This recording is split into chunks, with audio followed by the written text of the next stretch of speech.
నమస్తే.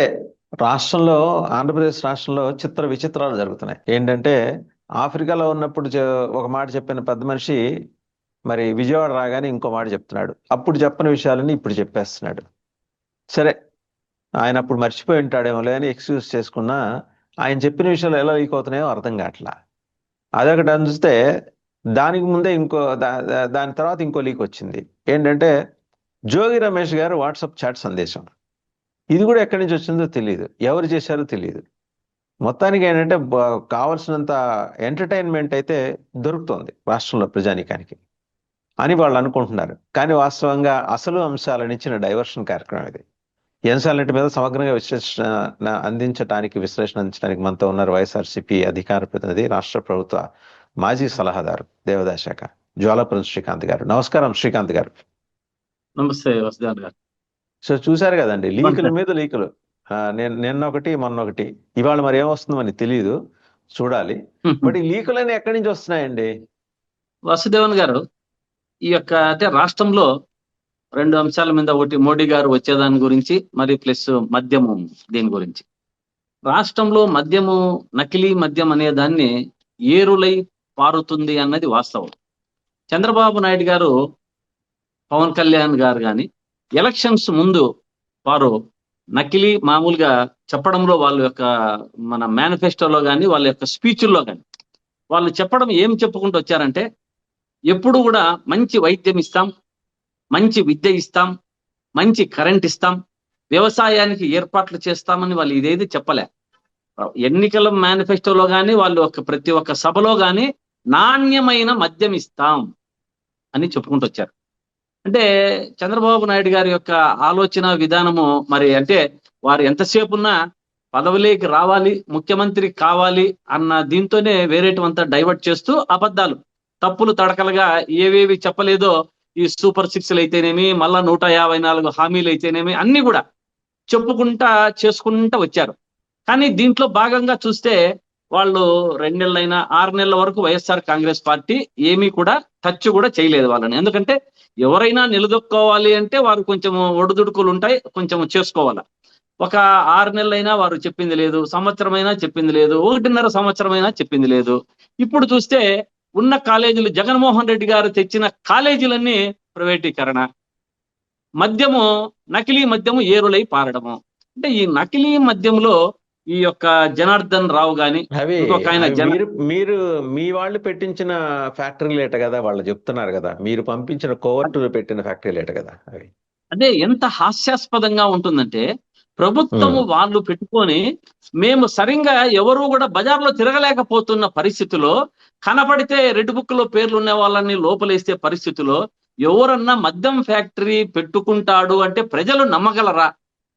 చిన్న ఇక్కడ ఏదన్నా చిన్న కార్యక్రమాలు ఏదన్నా కొట్టినా, ఏదన్నా చేస్తేనే వెంటనే బయటపడే పరిస్థితి ఉంది. ఎవరన్నా బుద్ధి ఉన్నవాడు అపోజిషన్ పార్టీలో ఉండి ఇటువంటి చేసే సాహసం చెయ్యగలడా చెప్పండి? ఎవరన్నా ఊరికే సామాన్య ప్రజలకు కూడా ప్రతి ఒక్కరికి తెలిసిన విషయం ఇది. దీన్ని ఆలోచన విధానం వాళ్ళకు సరిగ్గా ఉందో లేదో, అంటే ఏది చెప్పితే ఎన్నికల ముందు వీళ్ళు చాలా చెప్పారు, అవన్నీ నమ్మినారు, ఇప్పుడు కూడా మేము చెప్పేది వీళ్ళు నమ్ముతారు అనే పరిస్థితుల్లో ఉన్నారు.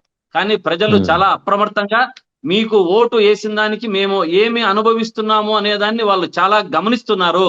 బాగా గుర్తుపెట్టుకోవాలి. ఈ జనార్దన్ రావు గాని ఇంకొక జనార్దన్ రెడ్డి గాని వీళ్ళందరూ కూడా ఎన్నికల టైంలో చంద్రబాబు నాయుడు గారు పక్క నుండి వారి యొక్క ఎన్నికల మన అఫిడవిట్ లో 4 మద్యం ఫ్యాక్టరీలు అక్కడ ఉన్నాయి అని చెప్పాడు ఆయన. ఆఫ్రికాలో నాకు 4 మద్యం ఫ్యాక్టరీలు ఉన్నాయి అని చెప్పాడు. అటువంటి వారికి అందరికీ టికెట్లు ఇచ్చి ఈ రోజు నాకు సంబంధం లేదు, జోగి రమేష్ గారికి సంబంధము, మిథున్ రెడ్డి గారికి సంబంధము అంటే నవ్వరా అండి జనాలు వీళ్ళని? అసలు ఏమనుకుంటున్నారు వీళ్ళు? నాకు అర్థమే కావడం లేదు. వాళ్ళ ఆలోచన విధానం ఏమో అర్థం కావడం లేదు. ఈ అంశాలన్నింటినీ చూస్తుంటే సనాతన ధర్మము మిందేసుకున్నటువంటి పవన్ కళ్యాణ్ గారు ఏం మాట్లాడుతున్నారో, ఏం కథో, వారికి ఎందుకు మాట్లాడలేకపోతున్నారో అది అర్థం కావడం లేదు. లేదండి ఆయన మాట్లాడుతున్నారు, మీరు గమనించలేదేమో బహుశా.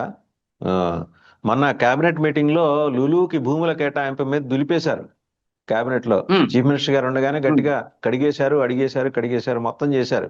ఎలా ఇస్తారు? పైగా మనం భూములు ఇస్తుంటే వాళ్ళు షరతులు పెట్టడం ఏంటని చెప్పేసి కూడా అడిగారు.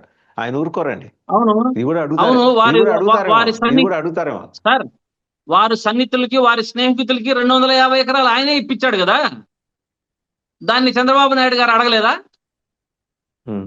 ఈ మధ్య కాలంలో ప్రభుత్వం వచ్చిన తర్వాత ఆ, పవన్ కళ్యాణ్ గారి స్నేహితునికి 250 ఎకరాలు కట్టబెట్టారు. దాన్ని ఎక్కడండి? ఏమంటారు మళ్ళీ? ఆ? ఎక్కడ? ఏ నిమిత్తం? గుంటూరు దగ్గర విజయవాడ దగ్గర ఉంది. ఉమ్. వాళ్ళ సన్నిహితునికి స్నేహితునికి ఇవ్వడం జరిగింది ఇట్లే 250 ఎకరాల భూమి. అంటే ఈయనైతే ఇచ్చుకోవచ్చు, చంద్రబాబు నాయుడు అయితే ఇచ్చుకోకూడదా అంటే ఏ సమస్యల మీద మాట్లాడాలి? సమస్యలు ఇప్పుడు మద్యం స్కామ్ జరుగుతుంది, భూములది పక్కన ఉమ్. వదిలిపెడితే మద్యం ఉమ్. స్కామ్ లో రెడ్ హ్యాండెడ్ గా అందరూ పట్టుబడినారు. ఇది పెద్దగా డైవర్షన్ డ్రామా అనేది అట్టర్ ఫ్లాప్ అయింది వాళ్ళది.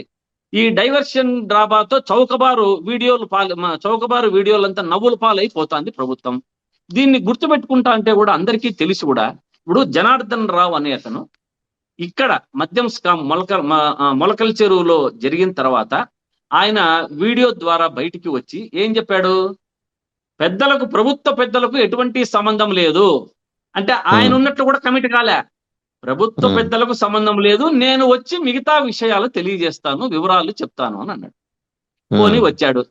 వచ్చిన తర్వాత ఎవరన్నా వేరే పార్టీ వైసీపీ కానీ ఇంకొకటి కానీ అయితే వాళ్ళు తిరగగలరా అండి? అంత ఈజీగా బయటికి తిరగగలరా? బెయిల్ వచ్చేంత వరకు బయటకు వచ్చే పరిస్థితి లేదు. కానీ ఉమ్. ఇతను ఎంత ధైర్యంగా సౌత్ ఆఫ్రికా నుంచి దిగాడు. విజయవాడ ఎయిర్పోర్ట్ లో దిగి బాగా కాలర్ ఎగిరేసుకుంటూ నవ్వుకుంటూ వచ్చి అక్కడ ముందు రోజు జరిగిన విచారణలో గాని ముందు రోజు జరిగిన డ్రాఫ్టింగ్ లో గాని ఎక్కడ జోగి రమేష్ గారి పేరు లేనే లేదు. ఆఫ్టర్ 2 days తర్వాత ఈ ఎంక్వైరీలో నుంచి ఎట్లా వీడియో బయటకు వచ్చిందో ఆ ఎంక్వైరీలో నుంచి ఇతను పోలీస్ కస్టడీలో ఉన్నాడా, లేకుంటే ఈ ఎంక్వైరీ ఆఫీసర్లు ఏం చేస్తున్నారు, అసలు ప్రభుత్వము ఎట్లా ఏ విధానంలో వీళ్ళను ఎంక్వైరీ చేస్తున్నారు అనేది నిజంగా ప్రజలకు చాలా ఆశ్చర్యంగా ఉంది. ఎంక్వైరీ చేసేటప్పుడు వీడియో బయటికి రావడం ఏందండి? ఈ వీడియో ఎలా బయటకు వచ్చింది అంటే దీన్ని డైవర్షన్ చేయడమా, లేకుంటే జోగి రమేష్ గారి పేరు బయటికి తేవడమా? వారు రెడ్ బుక్ లో ఉన్నారు, దానికి రెడ్ బుక్ లో వాళ్ళ పేరు ఉంది, కక్ష సాధింపు చర్యల్లో జోగి రమేష్ గారు పేరు చెప్పి ఇరికించడమా అన్నది ప్రతి ఒక్కరికి తెలిసినవే. జోగి రమేష్ గారు ఛాలెంజ్ విసిరారు. ఏమని చెప్పారు? మీకు చిత్తశుద్ధి ఉంటే చంద్రబాబు నాయుడు గారు కానీ మరియు లోకేష్ బాబు గారు కానీ తిరుమల తిరుపతి వెంకన్న సాక్షిగా అయినా ప్రమాణం చేద్దాం. లేదు మీరు కనీసం మీ కూతవేటు దూరంలో ఉన్నారు, కనకదుర్గ అమ్మవారి గుడికి రండి, అక్కడైనా చేద్దాం, ప్రమాణం చేసి చెప్దాం. లేదు అంటే మెటల్ డిటెక్టర్స్ పెట్టించుకుందాం ఇద్దరము కూడా. దీనికి సిద్ధమా అని అడిగారు. దానికి సమాధానమే లేదు వాళ్ళ దగ్గర. లై డిటెక్టర్స్ అనుకుంటాను. లై డిటెక్టర్స్, అదే లైవ్ డిటెక్టర్ అది లై పెట్టమని చెప్పారు. డిటెక్టర్స్. లైవ్ డిటెక్టర్స్ దీనికి కానీ ఏ ఛాలెంజ్ కానీ వారి దగ్గర సమాధానం లేదు. ఇటువంటి పరిస్థితుల్లో ఈ మద్యము కుంభకోణం అనేది ఒకటి. వాసుదేవన్ గారు, ప్రజలంతా గమనించుకొస్తా ఉంటే మనము డిస్ట్రిక్ట్ హెడ్ క్వార్టర్స్ లో వారు పెట్టిన సురక్ష యాప్ పెట్టారు. సురక్ష యాప్ ద్వారా డిస్ట్రిక్ట్ హెడ్ క్వార్టర్స్ లో ఎవరన్నా అనుమానం వస్తే, ఎవరన్నా చదువుకున్న వాళ్ళు మద్యప్రియులు ఇది మంచిదే కాదా అని చూసుకోవచ్చు. వీళ్ళు ప్రభుత్వం వచ్చిన తర్వాత దాదాపు లక్షలు ఆక్షన్స్ వేసి ప్రతి ఒక్క విలేజ్ లో కూడా బెల్ట్ షాపులు పెట్టారు. అనఫిషియల్ గా, అధికారికంగా కాకుండా అనధికారికంగా బెల్ట్ షాపులు రాష్ట్రంలో కొన్ని వేల బెల్ట్ షాపులు ఉన్నాయి. ఈ వేల బెల్ట్ షాపులకి ఈ నకిలీ మద్యం పోతే ఎవరు యాప్ తీసుకుంటారు, ఎవరు చూస్తారు, ఎలా కనుక్కుంటారు? అంటే ఏమి వీళ్ళు చేస్తున్నది? ఎక్కడికి పోతున్నాం మనము? మీరు చూసారా? ఒంగోలులో ఒక లైసెన్స్డ్ షాప్ దగ్గరే ఒక ఆయన ఎవరో వెళ్ళి బార్ కోడ్ స్కాన్ చేస్తే ఎర్రర్ వచ్చింది, బీరుకి సంబంధించింది. అవును, అలాగే నిన్న నిన్న ఇంకొక చోట రాష్ట్రంలో బీర్ బాటిల్ కొంటే దాంట్లో వాటర్ ఉంది. అవును, ఇవి బయటపడుతున్నాయి. అండ్ ఇంకోటి చూసారా? నిన్న గవర్నమెంట్ ఒక డైరెక్షన్ ఇచ్చింది ఈ సచివాలయాల డైరెక్టర్ నుంచి. సచివాలయ ఉద్యోగులు, ఈ గ్రామ వార్డు ఉద్యోగులు వీళ్ళందరూ వెళ్ళి ఎక్సైజ్ షాపుల ఫోటోలును తీసి ట్యాగ్ చేయాలట. నాకు తెలిసి అది ఎక్సైజ్ డిపార్ట్మెంట్ చేయాల్సిన ఉద్యోగం, వీళ్ళకి ఎందుకు ఇస్తున్నారు? అంటే డైవర్షన్ ఆఫ్ బెల్ట్ షాపుల నుంచి డైవర్షన్ కోసం ఇదంతా. అంతే, ప్రతి ఒక్కటి. వాసుదేవన్ గారు, మనము దీన్ని చూసుకుంటా పోతే దాదాపు 1000 కోట్లు సంపాదించడం జరిగింది. దీంట్లో వేల కోట్లు. అంటే ప్రభుత్వ పెద్దల అండదండలు లేకుండా ఇది ఎటువంటి పరిస్థితుల్లోనూ ఇంత పెద్ద స్కామ్ మొలకల చెరువు గాని, గుంటూరు కృష్ణా జిల్లాలో గాని, ఇంకొక చోట గాని రాష్ట్రంలో ఇటువంటివి 4-5 పాయింట్లు పెట్టుకొని వీళ్ళు కొన్ని వేల కోట్లు ఇప్పటికే సంపాదించడం జరిగింది. సంపాదించడం జరిగిన తర్వాత ఎవరి పాటికి వాళ్ళు డబ్బులు సర్దుకున్నారు. దీన్ని బయటకు వచ్చే పేరులో క్రమంగా ఎవరు దీన్ని ఆలోచించకుండా డైవర్షన్ చేస్తూ జోగి రమేష్ గారిని ఇంకొకరి గారిని ఇరికిచ్చే ప్రక్రియ వీళ్ళు చేస్తున్నారు. ఇది ఎంత మాత్రం సబబు? ఇది ప్రజలకు తెలియకుండా ఉంటుందా అని నేను అనుకుంటున్నా. అంటే ప్రతి ఒక్కరూ ఇప్పుడు చైతన్యమయ్యారు. నేను చెప్పేది సురక్షా యాప్ ద్వారా పల్లెల్లో ప్రతి ఒక్కరూ సెల్లు తీసుకొని పోలేరు. ఇది మద్యమా, నకిలీ మద్యమా, లేకుంటే మంచి మద్యమా అని కనుక్కునేది కష్టమవుతుంది. ఇది కాకపోతే ఇప్పుడు ఒంగోలు జిల్లాలో జరిగింది, యాప్లో రాలేదు. జిల్లా హెడ్ క్వార్టర్స్ లోనే జరుగుతా ఉంటే ప్రతి ఒక్క 4 బాటల్స్ కి 1 బాటల్ నకిలీ మద్యము ఏరులై పారుతా ఉంది. ఇది కూటమి ప్రభుత్వము అండదండలతో, కూటమి యొక్క పెద్దల ఆశీర్వాదంతో కోట్లు గడిస్తున్నారు. పై నుంచి కింది వరకు కూడా ఈ యొక్క దీన్ని డబ్బు పంచుకునే విధానంలో పోతా ఉంది. దీన్ని సిట్టుతో ఉపయోగం లేదనేది మా యొక్క ఉద్దేశం, ప్రతి ఒక్కరు కూడా. ఎందుకంటే సిట్ అనేది రాష్ట్ర ప్రభుత్వం, సిట్ అంటే సిట్, స్టాండ్ అంటే స్టాండ్. ఇది ఒక సిబిఐ ఎంక్వైరీ చేస్తే దీన్ని వెనక ఉన్న పెద్దల యొక్క హస్తం తెలిసిపోతుంది. వాళ్ళను కూడా విధుల నుంచి తప్పించాలి. ఎవరు మంత్రి అయినా సరే. మీరు చూసారో లేదో, సిబిఐ ఎంక్వైరీకి డిమాండ్ చేసి రిక్వెస్ట్ చేస్తూ హోమ్ మినిస్టర్కి మిథున్ రెడ్డి గారు లెటర్ రాశారు. ఆయన ఢిల్లీలో ఉండగా ఆయనకి ఇన్ఫర్మేషన్ కూడా నిన్న మళ్ళీ సిట్ వచ్చి వాళ్ళ ఇంటికి, హైదరాబాద్లో వాళ్ళ ఇంటికి వచ్చి సోదాలు చేసిందంట. ఆయనకి ప్రయర్ ఇన్ఫర్మేషన్ చివరి నిమిషంలో చెప్పారంట. సరే, అంటే ఇప్పుడు లెటర్స్ రాస్తే ఇట్టాగే ఉంటుంది మరి.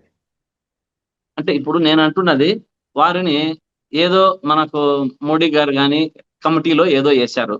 ఈ కమిటీలో నుంచి ఎట్లా వీళ్ళను డైవర్ట్ చేయాలా అంటే, ఇప్పుడు ఆ కమిటీలో పోతే మిథున్ రెడ్డి గారు వెళ్ళాడు అనుకోండి, అక్కడ విషయాలంతా ఆ పోవడంలో గాని, మీటింగ్ లో గాని రాష్ట్రంలో జరుగుతున్నటువంటి ఏమేమి జరుగుతున్నాయి అన్నటి అంశాలన్నీ వారు తెలియజేస్తారు కదా. తెలియజేస్తే 16 మంది కమిటీ యుఎన్ఓ వెళ్తున్నారు, ఐక్యరాజ్య సమితి నేషనల్ జనరల్ అసెంబ్లీ సమావేశాలకు వెళ్తున్నారు. తెలుగుదేశానికి, జనసేనకి అందులో ప్రాతినిధ్యం లేదు. మీ ఎంపీకి వచ్చింది, రాజంపేట లోక్సభ సభ్యులు. అన్ని పార్టీల వాళ్ళు ఉన్నారు, డిఎంకే వాళ్ళు ఉన్నారు, టిఎంసీ వాళ్ళు ఉన్నారు, కానీ తెలుగుదేశం, జనసేన అందులో లేరు. సో నేచురల్ గా మీరు అన్నట్టు అక్కడ ఏమన్నా ఇది ప్రస్తావనకు వచ్చే అవకాశం ఉందని భావించి ఉంటారేమో. అది తప్పకుండా వాళ్ళకి చెమటలు పడుతున్నాయి. ఎప్పుడైతే మిథున్ రెడ్డి గారిని యుఎన్ఓలో వేశారో కమిటీలో, ఈ 16 మంది 18 మంది పోవడంలో వారికి ముచ్చెమటలు పట్టే పరిస్థితి వచ్చింది. ఎందుకంటే రాష్ట్రంలో ఉన్న విషయాలన్నీ ఖచ్చితంగా తెలియజేయడం జరుగుతుంది. రాష్ట్రంలో మద్యం ఏరులై పారుతుంది. వారు చెప్పినది ఏది కూడా చేయడం లేదు. డైవర్షన్ పాలిటిక్స్ లో రోజు ఒకటి చూసాం మనం. ఎప్పుడు బోటు లడ్డు నుంచి స్టార్ట్ అయినది ఈ రోజు వరకు కూడా. ఇప్పుడు అన్ని పథకాలన్నీ పక్కన పెట్టాయి. ఏమన్నా ఊస్తుందే ఒక 4-5 నెలల నుంచి పథకాల గురించి. ఎప్పుడు అనంతపూర్ లో ఒకటి విజయోత్సవ సభ జరిపారు. ఆ సభ అయిపోయిన తర్వాత ఒక్కటన్నా మళ్ళీ పథకము వచ్చిందా అని అడుగుతున్నా, వాళ్ళ క్వశ్చన్ చేస్తున్నారు. అక్కడికి చెయ్యనివి కూడా అరోకొరో ఇచ్చినటువంటి పెన్షన్లు కానీ, డ్రైవర్లకు డబ్బులు కానీ, కొంచెం ఆటో డ్రైవర్లకి అటువంటి 4-5 చేశారు. ఈ మద్యం కేసుతో అస్సలు వాళ్ళకు మన ప్రజలకు రావాల్సిన సంక్షేమ పథకాలే ఆలోచనలో లేదు, ఆచరణలో కూడా లేదు. మొత్తం ఎత్తిపెట్టేశారు అంతా. ఏమి దాని గురించి ఇప్పుడు మాట్లాడడం లేదు.